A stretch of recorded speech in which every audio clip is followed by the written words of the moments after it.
Nunca pensó que la traición pudiera multiplicarse de esa manera, como si el dolor tuviera la capacidad de reproducirse en silencio, de ramificarse hasta ocuparlo todo. Siempre creyó que el sufrimiento tenía una forma concreta, un rostro identificable. Pensó que el peor escenario posible era descubrir que su marido la engañaba. Jamás imaginó que cuando eso ocurriera, estaría completamente sola, incluso rodeada de las personas que durante años llamó amigas. Verónica tenía 37 años, 2 hijos pequeños y una vida que, vista desde afuera, parecía mantenerse en pie por pura costumbre. Vivía en San Miguel, trabajaba, organizaba la casa, sostenía horarios, mochilas, tareas, cumpleaños infantiles y sonrisas de compromiso. Era la que recordaba las vacunas, la que dejaba listas las loncheras, la que sabía qué faltaba en la despensa. Y mientras ella sostenía cada detalle de esa vida, alguien más la estaba desmontando pieza por pieza, sin hacer ruido. Luis, su esposo, había aprendido a mentir con una naturalidad inquietante. No necesitaba excusas elaboradas ni grandes ausencias. Bastaban mensajes borrados, silencios bien colocados y una rutina que parecía intacta. Aplicaciones descargadas a escondidas, encuentros rápidos, historias que nunca salían de la pantalla del teléfono. Mientras Verónica dormía a su lado, él ya estaba en otra parte. Y lo más cruel no fue la doble vida, fue lo fácil que le resultó llevarla. Cuando las pruebas aparecieron, no hubo lugar para la duda. Mensajes explícitos, fotografías que no pedían interpretación, direcciones exactas, fechas repetidas, todo estaba ahí, ordenado como una sentencia. No fue intuición ni sospecha romántica, fue evidencia, fría, contundente, inapelable. Cuando lo enfrentó, Verónica esperaba al menos vergüenza, un quiebre, algún gesto humano, pero Luis bajó la cabeza con fastidio, como si el problema no fuera la traición, sino haber sido descubierto. No lloró, no pidió perdón de verdad, se limitó a admitir lo mínimo necesario. En ese momento algo se quebró más profundo que el matrimonio, la imagen que ella tenía del hombre con el que había construido su vida. Ese día lo echó de la casa, cerró la puerta con manos temblorosas, convencida de que había tocado fondo. Pensó que no existía un dolor mayor que ese, que lo peor ya había pasado. No sabía que ese apenas era el comienzo. Poco tiempo después, el cuerpo le dio una noticia que no pidió escuchar. Estaba embarazada, de él, del mismo hombre que la había traicionado sin cuidado. La noticia no trajo alegría, sino miedo. Un miedo antiguo, pesado. Pensó en sus hijos, en la idea de familia, en la imagen que todavía intentaba sostener, y tomó una decisión que hoy le duele recordar: permitirle volver. Durante semanas, todo pareció una obra mal ensayada. Luis cumplía con lo básico. Llegaba, se quedaba, hacía lo justo. Verónica se obligaba a creer, a convencerse de que esta vez sería distinto. Pero las mentiras no resisten cuando se les exige responsabilidad. El día que le contó del embarazo, la máscara se cayó. Luis explotó, gritó, la acusó. Le dijo que no quería otro hijo, que no estaba preparado, que no podía hacerse cargo. Y luego pronunció una frase que Verónica jamás olvidará. Le pidió que abortara. No hubo cuidado, no hubo amor, solo rechazo. Días después, se fue de nuevo, sin despedirse, sin mirar atrás. Verónica quedó sola, embarazada, con 2 hijos pequeños, con el cuerpo cansado y el alma fracturada. Dormía poco. Lloraba en silencio para no asustar a los niños. Y en medio de ese derrumbe, buscó refugio donde siempre creyó tenerlo, en sus amigas. Ellas habían estado ahí durante años: cumpleaños, confesiones, risas, secretos compartidos. Pensó que ahora la sostendrían, pero algo no encajaba. Cada vez que hablaba de Luis, las miradas se desviaban, los silencios se alargaban, los temas cambiaban demasiado rápido. Verónica empezó a sentir una incomodidad difícil de explicar, como si todas supieran algo que ella no. Intentó convencerse de que era paranoia, cansancio, dolor acumulado, pero el cuerpo vuelve a saber antes, y el suyo estaba inquieto, en alerta. Hasta que una madrugada, el celular vibró sobre la mesa de noche.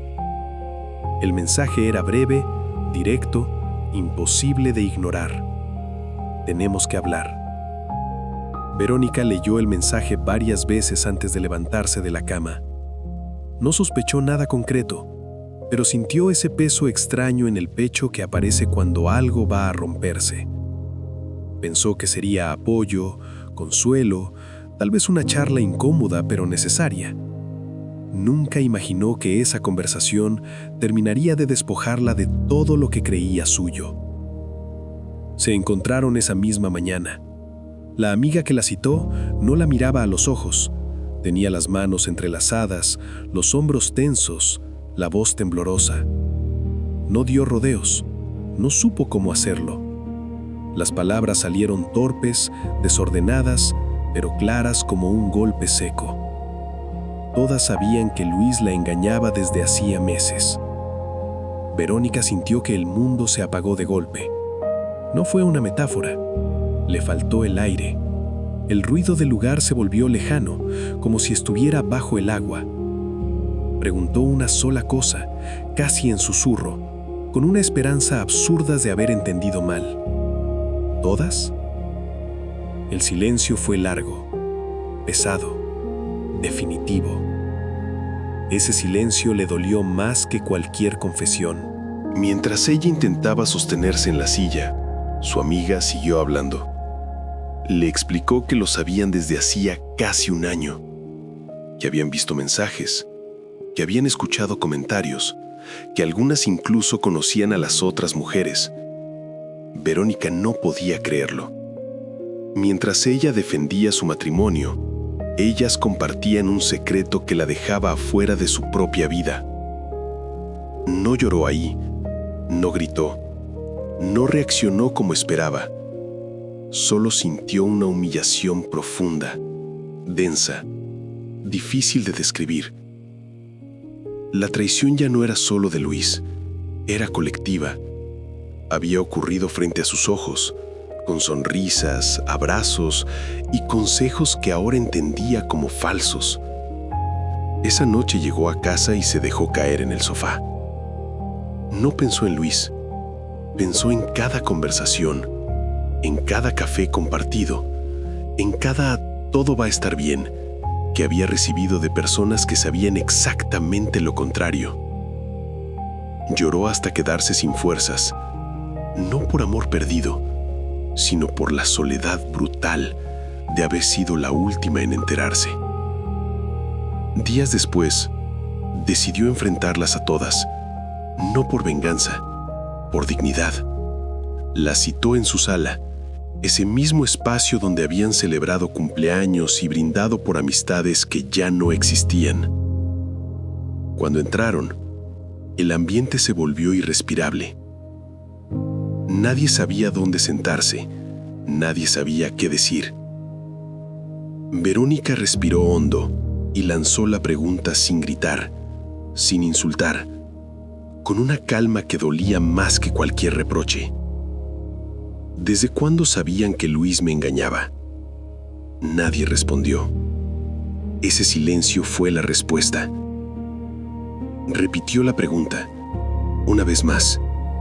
El tiempo parecía detenido. Finalmente habló Patricia, la que siempre había llamado su mejor amiga. Dijo que lo sabían desde hacía mucho, que no querían meterse, que no querían hacerle daño. Esa frase cayó como una bofetada. Verónica explotó, no desde la rabia ciega, sino desde un dolor puro, desgarrador. Les gritó que no la habían protegido, que la habían dejado vivir una mentira, que la habían dejado acostarse cada noche con un hombre que ellas sabían que la traicionaba. Entonces una de ellas dijo lo que terminó de destruirlo todo. Igual siempre volvías con él. Sabíamos que lo ibas a perdonar.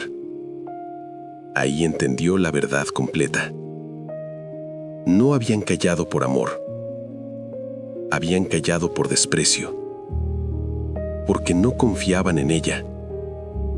Porque la creían débil, predecible, ciega. En ese instante, Verónica dejó de defenderse.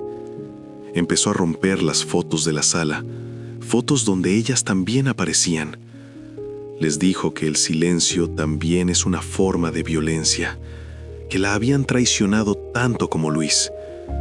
Ese día no solo perdió un matrimonio, perdió a todas sus amigas. Cuando se fueron, quedaron unos segundos frente a la puerta. Verónica dijo una sola frase antes de cerrarla, con la voz firme, aunque el cuerpo le temblara. Si todas sabían la verdad, entonces ninguna era mi amiga. Desde entonces cría a sus hijos sola. El dolor no desapareció, pero se volvió honesto. Ya no se miente para sobrevivir. Ya no acepta consuelos falsos ni versiones maquilladas de su historia. Aprendió que a veces hay que perderlo todo: el marido, las amistades, la imagen que tenías de tu vida, para dejar de perderte a ti misma. Hoy sabe algo que le costó caro aprender.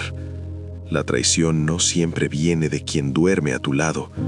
A veces viene de quienes se sientan contigo, te escuchan llorar y aún así eligen callar. Y aunque la verdad queme, siempre será preferible al abrazo tibio de una mentira compartida. Hay historias que pesan más cuando se guardan en silencio. Si necesitas soltar la tuya, puedes escribir a pasionesdelacalle@gmail.com.